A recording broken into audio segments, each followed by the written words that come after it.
Hi friends. Last video में हमने जाना था पास्ट टेंस के बारे में।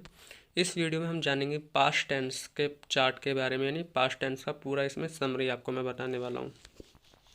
सो पहले तो आप इसका स्क्रीनशॉट ले लीजिए, मैं एक बार जूम आउट कर देता हूँ।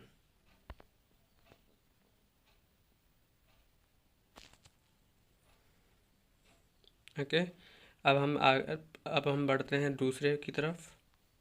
ये दूसरा, आप इसका भी स्क्रीनशॉट ले लें। ओके, अब हम स्टार्ट करते हैं। सो हमारा ये पहला है पास्ट टेंस।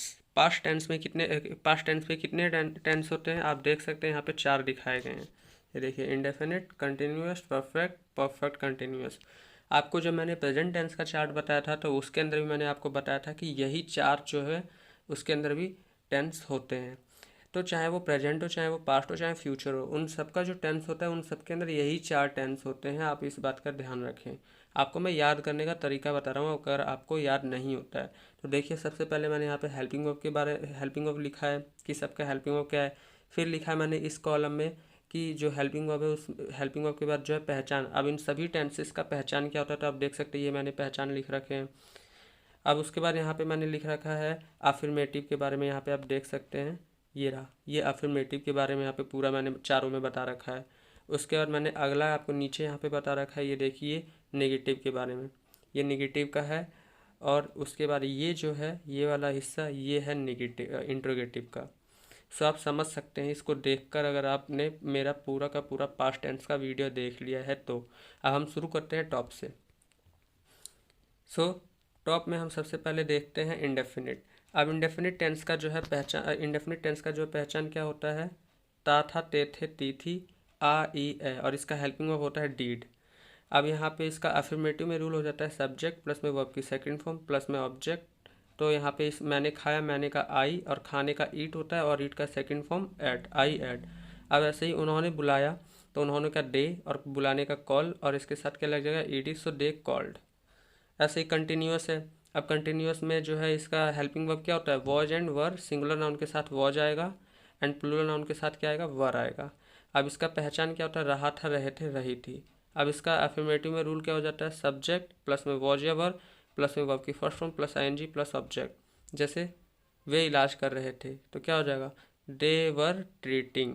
ऐसे ही हम कपड़े धो रहे थे तो क्या हो जाएगा, वी वर वॉशिंग क्लॉथ। अब ये परफेक्ट टेंस है, इसका हेल्पिंग वर्ब केवल हैड है, तो चाहे सिंगुलर नाउन हो चाहे प्लूरल नाउन हो, दोनों के साथ क्या आएगा, हैड आएगा। और इसका पहचान क्या होता है, चुका था, चुके थे, चुकी थी, लिया था, दिया था, किया था। अब इसका जो जो रूल होता है अफर्मेटिव का, वो क्या हो जाएगा, सब्जेक्ट प्लस में हैड प्लस में वर्ब की थर्ड फॉर्म प्लस ऑब्जेक्ट। पहला एग्जाम्पल है, तुम याद कर चुके थे, तो तुम याद कर चुके थे, तुम यानी यू के साथ हैड, और याद करने का लर्न, और लर्न का third form learned, so you had learn. हम मार चुके थे, हम का वी के साथ हैड, मारने का किल, और किल का third form killed, so we had killed. ऐसे ही परफेक्ट कंटिन्यूस टेंस में इसका हेल्पिंग हो जाता है हैड बीन। अब इसका पहचान होता है रहा था, रहे थे, रही थी, और जो इसके साथ आएगा टाइम। सो अब जैसे कि यहाँ पे हम देख सकते हैं, इसका रूल होता है अफर्मेटिव में सब्जेक्ट प्लस में हैड बीन प्लस में वर्ब की फर्स्ट फॉर्म प्लस में आईएनजी प्लस में ऑब्जेक्ट प्लस में सिंस या फोर।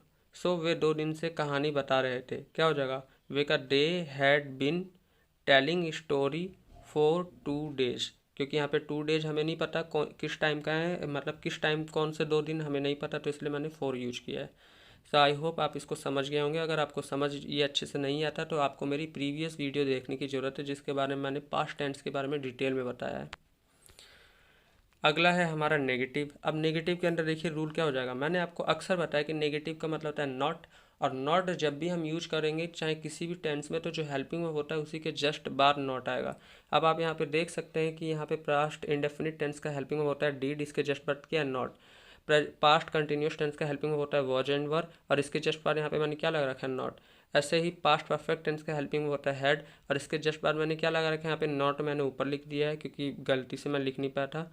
ऐसे ही यहाँ पे अगर हम देखें पास्ट परफेक्ट कंटिन्यूस में, तो यहाँ पे एक दूसरा रूल मैंने आपको बताया कि अगर कोई हेल्पिंग वर्ब 2 या 2 से ज़्यादा वर्ड का हो तो उसके अंदर अगर हमें नॉट यूज करना है तो जो पहला वर्ड है उसके जस्ट बार नॉट आएगा। तो अगर हम हैड बीन में देखें तो यहाँ पे हैड बीन में पहला वर्ड क्या है, हैड है, तो इसलिए हमने हैड के बाद नॉट लगाया फिर बीन लगाया है।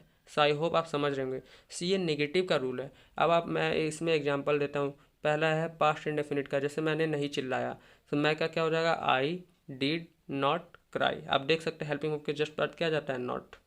हमने फल नहीं खाया, हमने कहा वी डिड नॉट, खाने को ईट फ्रूट। ऐसे ही पास्ट कंटिन्यूस, सब्जेक्ट प्लस में वॉज वर्ब प्लस में नॉट प्लस में वर्ब की फर्स्ट फॉर्म प्लस में आईएनजी प्लस में ऑब्जेक्ट। जैसे वह नहीं गा रहा था, वह का ही वॉज नॉट, और गाने का क्या हो जाएगा, सिंगिंग। ऐसे ही तुम नहीं हार रहे थे, तो तुम का हो जाएगा यू वर नॉट, हारने का क्या हो जाएगा, लूजिंग। अब इसका हम पास्ट परफेक्ट देखते हैं, जैसे उन्होंने नहीं कहा था, अब यहाँ पे उन्होंने नहीं कहा था, यहाँ पे ये हो जाएगा दे हैड नॉट सेड। ऐसे ही हमने पढ़ाई नहीं किया था, तो क्या हो जाएगा, वी हैड नॉट स्टडीड। अब इसका हम देख लेते हैं पास्ट परफेक्ट कंटिन्यूअस टेंस में जो नेगेटिव है वो क्या होगा। अब जैसे इसका होगा मैं दोपहर से नहीं देख रहा था, तो क्या हो जाएगा, मैं का I had not been seeing since noon. अगर आपको ये अभी भी समझ नहीं आ रहा, तो मैं अभी भी आपको कहता हूँ कि आपको मेरा प्रीवियस वीडियो जो मैंने पास्ट टेंस के बारे में डिटेल में बनाया उसको देखना है, इसमें मैं केवल आपको समरी बता रहा हूँ। अगला है हमारा इंट्रोगेटिव। इंट्रोगेटिव में भी एक चीज़ कॉमन है, अगर आप ध्यान से देखेंगे तो इंट्रोगेटिव में देखेंगे कि जब भी हम इंट्रोगेटिव बनाते तो सबसे पहले हम हेल्पिंग वर्ब लिखते हैं, सब्जेक्ट नहीं लिखते हैं। आप देख सकते हैं कि मैंने सबसे पहले हेल्पिंग वर्ब लिखा है, तो जब भी इंट्रोगेटिव आए तो समझ जाइए कि हेल्पिंग वर्ब सबसे पहले आएगा, ठीक है। अब पहले हम पास्ट परफेक्ट कंटिन्यूअस में हेल्पिंग वर्ब देख लेते हैं कि यहाँ पे इंट्रोगेटिव का क्या खेल है। तो यहाँ पे भी मैंने आपको पता रखा है, फिर से बता रहा हूँ कि अगर कोई हेल्पिंग वर्ब दो या दो से ज़्यादा वर्ड का है और उस पर हमें इंट्रोगेटिव का सेंटेंस बनाना है, तो जो पहला वर्ड है वो सबसे पहले लिखा जाएगा और जो बाद वाला वर्ड है वो सब्जेक्ट के बाद आएगा। तो आप देख सकते हैं यहाँ पे बाद वाला वर्ड क्या, बीन। तो आप देख सकते हैं सबसे पहले हमने हैड लिखा, फिर मैंने सब्जेक्ट लिखा, फिर बीन लिखा है, ठीक है। तो मैंने कहा था कि सब्जेक्ट के बाद आएगा अगला वाला वर्ड, तो सब्जेक्ट के बाद यहाँ पे मैंने बीन लिखा है, तो इसलिए ये ऐसे आता है। अब यहाँ पे हम एग्जाम्पल देख लेते हैं, जैसे पहला है पास्ट इंडेफिनिट का, क्या तुमने पढ़ा, तो पहले क्या लगाएंगे, did, so did you study.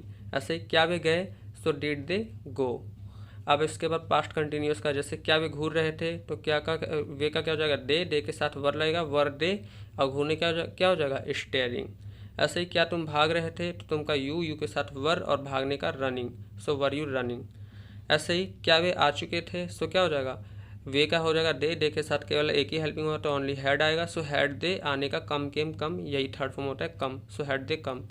ऐसे ही क्या हम लड़ चुके थे, तो हैड वी के साथ क्या लाएंगे, हैड वी, और लड़ने का क्या हो जाएगा, फाइट फॉट फॉट, तो ये फॉट मैंने लिखा है। ऐसे यहाँ पे पास्ट परफेक्ट कंटिन्यूस है, तुम 2 सालों से मेरा पीछा कर रहे थे। सॉरी मैंने यहाँ पे क्यों लिखना भूल गया, यहाँ पे ऐसे क्यों करके लिखना था, ओके। सो यहाँ पे ये जो चीज़ है, ये यहाँ पे ये लिखा हुआ है कि तुम क्यों मेरा 2 साल से पीछा कर रहे थे। यहाँ पे इसका मतलब ये है, तुम क्यों मेरा 2 साल से पीछा कर रहे थे, तो इसका ये हो जाएगा, क्यों सबसे पहले आएगा वाई, फिर उसके बाद हैड आएगा, फिर you been chasing me for 2 years। I hope आप समझ रहे होंगे। Thank you for watching my video.